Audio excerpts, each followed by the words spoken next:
Well, I guess now, good afternoon. I'm a big person about time. We are now in the fourth quarter of 2020. I think we can all attest when on New Year's Day we had high expectation for 2020. And we truly understand the definition of expectations. The question is, what are we expecting? And none of us expected a global pandemic. None of us expected what our students, our parents, and our teachers have had to prepare for, what they're experiencing right now. But everything in time still moves on. And as things continue to move on in time, we have to continue to be intentional with our time. And one of the greatest opportunities to have the value of time is the education of our most precious assets, which are the students of the Little Rock School District, Pulaski County Special School District, private, parochial, what have you. Any student here in the city of Little Rock is a precious asset that we have to put forward a ton of time and attention. And so in this fourth quarter, it is now September, and it's the month of education. This is the city of Little Rock's second opportunity to truly focus on education and Education Month in this very intentional matter. Many will remember last year, our first year in office, we had when we didn't have to worry about social distancing, a very much a education roundtable. Many people beside me today were there as we talked about what we could do to focus on education. And out of that was our community schools model that we're in strict partnership with the Little Rock School District, and are very happy about the work that we've done with Superintendent Poore and many other leaders that are part in our Centers for Youth and Families and that particular commission, and City Director Kathy Webb. All of us have been focusing on our community schools model and how we provide wraparound services to our most precious assets that are at risk to certain things. And so that was last year, and we're still forging forward. We're seeing the fruits of that labor finally come to fruition. But today, our Chief Education Officer, Dr. Jay Barth, is going to really go into more detail. But I wanted to set the tone about time and attention, and how education truly is something we all need to be spending time on. Dr. Jay Barth. Thank you, Mayor. So September is going to be Education Month for the City of Little Rock, and we look forward to several things that are going to happen this month. In a couple of weeks, we're going to announce the first 4 community schools to be developed in partnership with the Little Rock School District in the coming years. But today, we're really here to focus on a more immediate task. But that task, which is of course dealing with the broadband needs facing students and families in this school year like no other, is really the spirit of community schools, in that it is community-based partnerships, and it is a lot of folks up here who have come together to help our students be their very best. In addition to the community schools announcement that will happen, we'll culminate this month, late in the month, with the second educational roundtable, as Mayor Scott stated. This year, of course, it will be virtual, and it'll be hosted by the mayor. And we are going to continue to support, in a variety of ways, the students and families of Little Rock as they face distinctive challenges related to their schooling in the midst of this COVID-19 pandemic. And as we look ahead to a future in which COVID is not impacting all of our daily work, and we know that day will come. But today, this is about broadband, and in particular, this is about the issue of digital equity. We know that to be a vibrant 21st century citizen, it is important to have equity in the area of digital life. And there are 3 key elements to digital equity. The first of those is equity in connectivity, being able to get reliable, high-quality connection to the internet. The second is equity in appropriate devices. There are simply some things that need to be done, such as homework, that cannot always be done on a telephone. And third, it is equity in digital literacy, It is equity in knowing how to use those computers and how to use the software that guides them. And so those three key principles of digital equity are really what have driven our work over the last number of months, getting ready to announce what we're doing today. And I want to thank a number of folks from the mayor's office, some of whom are here today, but from the city, I want to thank Emily Jordan Cox, who's been crucial on that, Randy Foshi from IT, John Eckert and Grant Morris from Parks and Recreation, and others. And I want to particularly single out one person up here, James Reddish from the Greater Little Rock Chamber of Commerce. I think James and I had our first conversation about this issue of digital equity back in May. And he has stayed dedicated to this work. He is truly dedicated to equity for our kids, and so I thank James in particular for his commitment. The first element of digital equity is, of course, connectivity.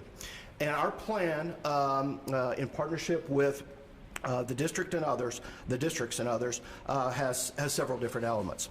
The first of these is that we know that the best place for students to be able to do their homework is in their homes.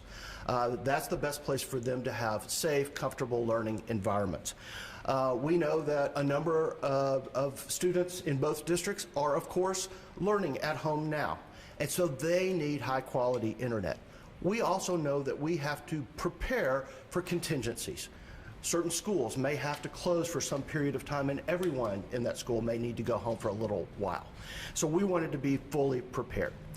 You've already heard about the state's plans related to broadband, and each district is getting hotspots from the state.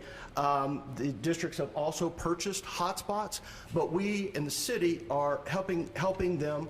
We are purchasing a little over 1,000 additional hotspots, most of which will go to LRSD, but some will go to PCSSD, which, of course, part of Little Rock covers the Pulaski County Special School District as well. We'll put in a request for reimbursement from the funds set aside in the CARES Act allocation by the state for municipalities to cover the cost of these hotspots.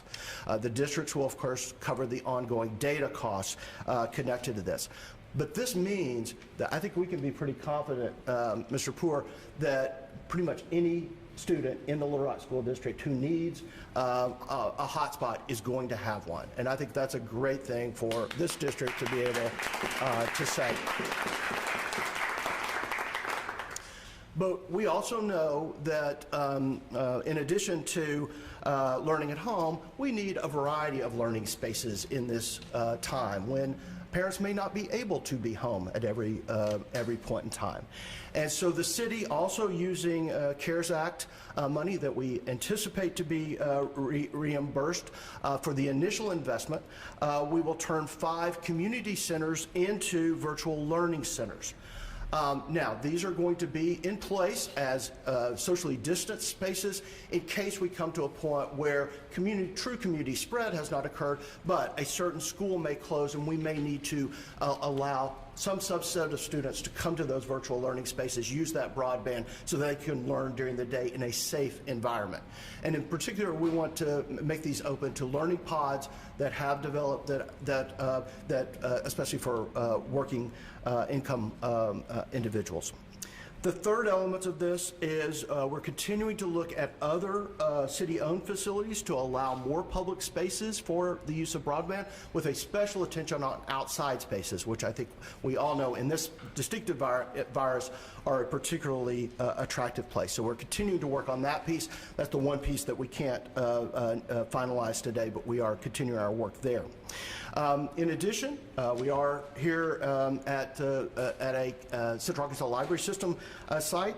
A piloted hotspot checkout program is going to be begun by CALS with funding from the Walton Family Foundation, and they are continuing to look for possible expansion opportunities for a hotspot checkout system here to give additional access to broadband.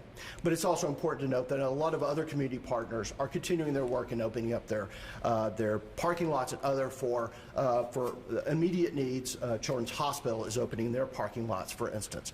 So a variety of folks really coming together to work on this issue of connectivity. The second area is is equity in devices and the appropriate devices that are needed by students to learn. And this is the area where the two districts have really stepped up. They have dedicated funds to be sure that every student in their districts has a one-to-one device connection. They have a device they need, whether it's a Chromebook or another device. They've purchased hundreds of Chromebooks and other similar devices.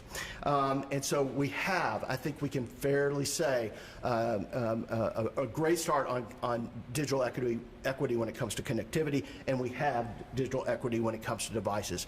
And before I go on to digital literacy, I'm going to ask Mr. Poore and Dr. McNulty just to say a few words. Thank you very much, and it is a very good room to be in. It's always good to be in the library, and it's always good to be with so many great partners. You know, the mayor brought up a sports analogy, and I'll take off on that theme. If you look at the first half of our efforts to deal with the pandemic, it was literally about feeding children. Now think about what this community created in terms of feeding. Under the mayor's leadership, under the support of the Clinton Foundation, the support of Jay Barth, CAL's network with Nate Coulter, and then also having the World Kitchen, we served over 650,000 meals. And it wasn't just about getting a breakfast and lunch like we traditionally do. We went further than that. We went and did dinners. We did weekend meals. But now it's time to feed our kids mentally, because we can't just be okay at delivering education. We've got to excel at it, even in whatever challenging environment it is. And you know, when you think of Dr. McNulty and his district, and then the Little Rock School District, we're willing partners, I guarantee, on all this, and we're working hard at it every day to try to figure out how to better serve our young people. But we know we're going to need all of you, and we so appreciate the partnerships we have within this room, and then especially with the mayor in terms of his support. So for Little Rock School District, we have purchased 2,500 hotspots on our own. We have also received 500 hotspots from the state. We now are working with the city to increase another 1,000 hotspots in a partnership. And it's a partnership. We're both pitching in, which is so cool, to make sure that we're taking care of needs. And then these areas around the city where people are jumping forward and say, hey, I've got the ability to have bandwidth and allow access for young people. And I don't think it needs to stop with Children's Hospital or the city centers. It can be so much more. And so this is an exciting day for me to be a part of this. I thank Dr. Barth, and I thank the mayor for his leadership. I'm grateful for Charles McNulty and him being a part of our community. And thank you all for participating today.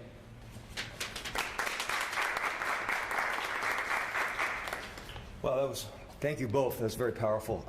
I just left a meeting with 40 dedicated leaders in buildings, and we're looking at checking and adjusting. Because what we've realized is that the last 7 months has told us a lot about hope.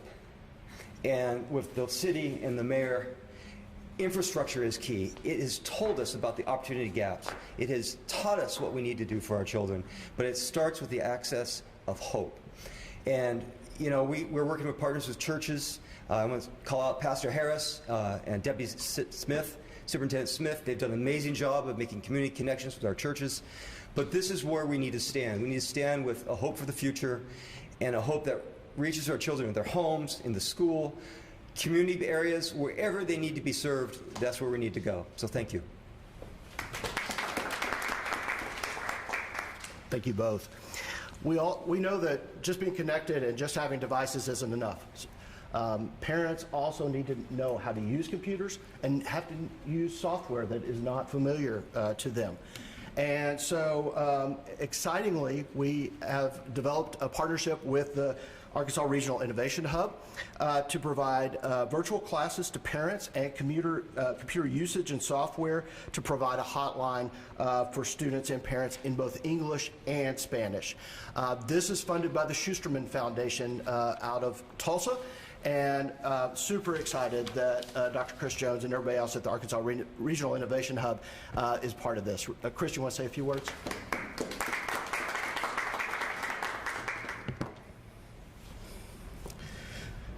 Thanks for that. When families have access to the right tools, they not only can survive, they can thrive. at Winrock International's Arkansas Regional Innovation Hub, we understand that access means having the tools, and it means knowing how to use them. That's why we're thankful for Mayor Scott and his administration. We're thankful for Dr. Jay Barth and the Schusterman Foundation because of their commitment to ensuring that all Little Rock families can thrive. And we're honored to partner with them on this important initiative. Maya Angelou once said, "I did then what I knew how to do. Now that I know better, I do better." We want every Little Rock School District family to be in position to do better.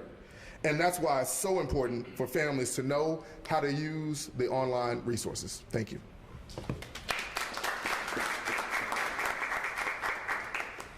Thanks so much, Chris. We also know, in addition to digital equity, and I think we can say that as a community we have gotten there in terms of digital equity for this year. But as Mayor Scott, I think, will say a bit more about, we got a lot more work to do for the long haul in terms of digital equity in this community.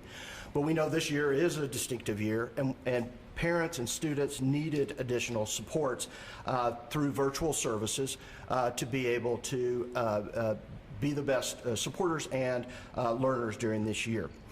You've already, one of those pieces had already been announced. We had to cancel our city-funded, frankly, reading program for this summer, and thanks to the Commission on City Children, Youth, and Family and the Little Rock City Board, we were able to move those monies over to aid the Little Rock School District in providing the Lexia Supplemental Literacy Program for all of the schools, all of the students in the Little Rock School District this year. It's a program that PCSSD already provides its students. It is something that was available to some students in some schools. Now it's available to every student in every school in the Little Rock School District. That's a crucial support during this year of the pandemic. Secondly, we came to learn from what parents told us about their experience in the spring, that they needed additional assistance and their kids did, when it came to tutoring both in literacy but also in terms of mathematics. And so thankfully we reached out to 2 groups to step up and do additional work in that area. Our Kids Read, obviously an organization that has been around for a long time, doing great tutoring work in the schools, usually in person. They had to switch gears. They had to move to virtual, and they are now going to be able to expand their capacity through funding from the Walton Family Foundation. In addition, the Central Arkansas Library System said, you know, when you come in the Hillary Rodham Clinton Library, it also is a learning center. It's the library and learning center. And so housed out of this location is going to be a brand new math tutoring program. I think it's called Count Up. Is that the latest name? That's the name. So they are creating really a tutoring program to meet the needs of students out of thin air with their great staff, and adding partnerships with higher ed institutions. This is super exciting. Again, the Walton Family Foundation serving that. I'm going to ask Dr. Deion Jackson from Our Kids Read, the Executive Director of Our Kids Read, just to say a few words about this effort. Good afternoon. On behalf of the Our Kids Read Board of Directors, our team, our partners and volunteers, we are so thankful to Mayor Scott and Dr. Barth for their work in the City of Little Rock for supporting literacy in our city. One of the things that we say at Our Kids Read all the time is that our vision is for every child to be able to read on grade level. We do know during this virtual season that we're living in that we have to think about how do we provide equitable ways to provide access to literacy. We have been excited this summer to pilot our virtual tutoring program, and we're thankful to the Walton Family Foundation for their funding that will allow us to serve even more students out of the Pulaski County Special School District schools that we serve, the Little Rock School District schools that we serve, our partner organizations, but then also to families that are not in those schools that we serve. We only serve a small portion of those schools, and as a parent, I will tell you one of the hardest things to do is when a parent contacts you and says, can I sign my student up for reading, tutoring? And we had to say no because they were not at one of our collaborator schools. So we're very grateful for this expansion of capacity for Our Kids Read, and we look forward to serving over 100 or so more students in the Little Rock area because of that expansion. So we're truly grateful, and thank you for the opportunity. Thank you, Dion. Thank you, Nate. Thanks to all the rest of the Cal staff as well. And finally, we know that so many of our students and their parents are dealing with real trauma as a result of this pandemic. And therefore, we knew that we also needed to think about a response to the behavioral health needs of students and parents. Many students can continue to get counseling services through their home schools, of course, but we know that some students don't have access to that, and moreover, many parents don't have access to that. And so UAMS's Psychiatric Research Institute has developed the R-Connect program, and this is a telehealth service developed that is, of course, where insurance will be looked to first, but it is a free service as well. And this is, I think, a really exciting partnership, another virtual support for parents and students. And Dr. Rick Smith from the Institute is here to talk a little bit about this program.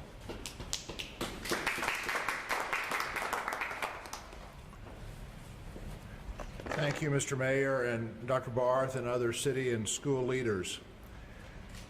We all know that the pandemic is hard.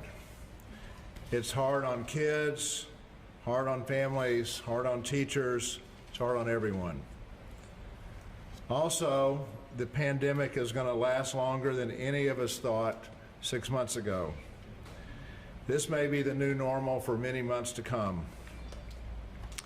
Associated with the multiple changes in our lives brought on by the pandemic, there is a marked increase in mental health and substance abuse problems. A recent study out yesterday found that depressive symptoms have increased by more than threefold during COVID-19, from 9% of the population to 28% of the population. Further, those most affected were those with lower social resources, lower economic resources, and greater exposure to stressors such as job loss. And I can tell you from our experience at UAMS and the Psychiatric Research Institute, these increases in depression are also applicable to anxiety, substance abuse, and other traumatic conditions. UAMS is offering one solution to assist with these problems, as Dr. Barth mentioned, AR Connect, a 24-hour, 7-day-a-week telephone and internet-based service for assessment and treatment for mental health and substance abuse problems. In partnership with the Arkansas Department of Human Services, AR Connect is available free of out-of-pocket costs for all Arkansans. All services will be provided virtually via digital health. The PRI faculty and staff are especially well equipped to deal with issues related to school because of our long-standing relationships with the schools in Central Arkansas, whether they be children, parents, teachers, or other school personnel. If you need these services, I hope you will call AR Connect at 501-526-3563 or access AR Connect via the internet at arconnect@uams.edu. Thanks very much.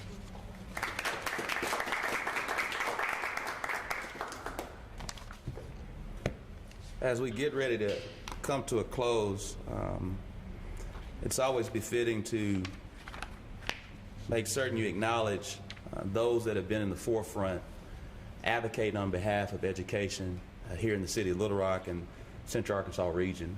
Today we have with us what I would call the lionesses of the legislature, led by Senator Joyce Elliott. We have Representatives Denise Enid and Tiffany McCullough who are here today, and many others that we know had an opportunity wanted to be here as well. But when you think about education in the legislature, you think about these women.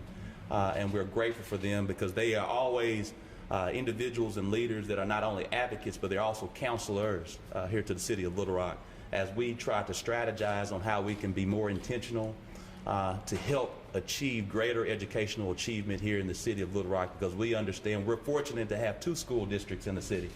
And we want to ensure that all of our children receive adequate, more than adequate amount of care and attention so we all can thrive today. I also want to acknowledge Ms. Teresa Gordon's here representing our teachers union as well, who's always an advocate as well, and been definitely at the forefront as we talk about various things with the community school model and others.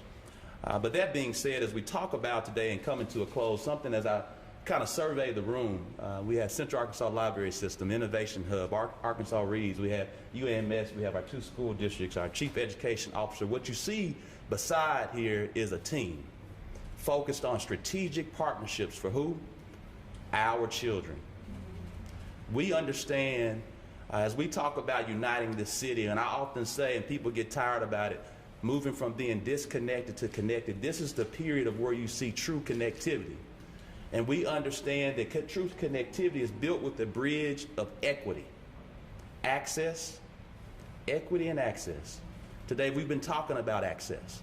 How do we access devices? How do we access data? How do we access to ensure that no matter where your zip code is, that you will have an opportunity to virtually learn in these trying times? And what does that do for us all? It helps us to strengthen our students. And if we strengthen our students, we understand that we will strengthen our community. If we strengthen our community, we will strengthen our future. And that's the only thing that matters right now, our present and our future. And we do this for our kids. Dr. Barth, we'll start have any more questions from the press. Rachel? Can you explain a little bit about where the hotspots will go geographically and how that works? Dr. Barth? He's the brainchild.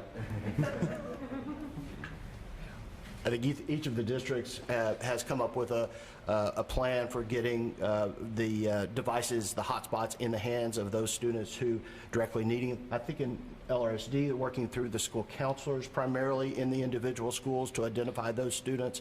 I think they also have some lists from the spring, of course, where many students took advantage of hotspots then as a starting point. Mike, is that a good?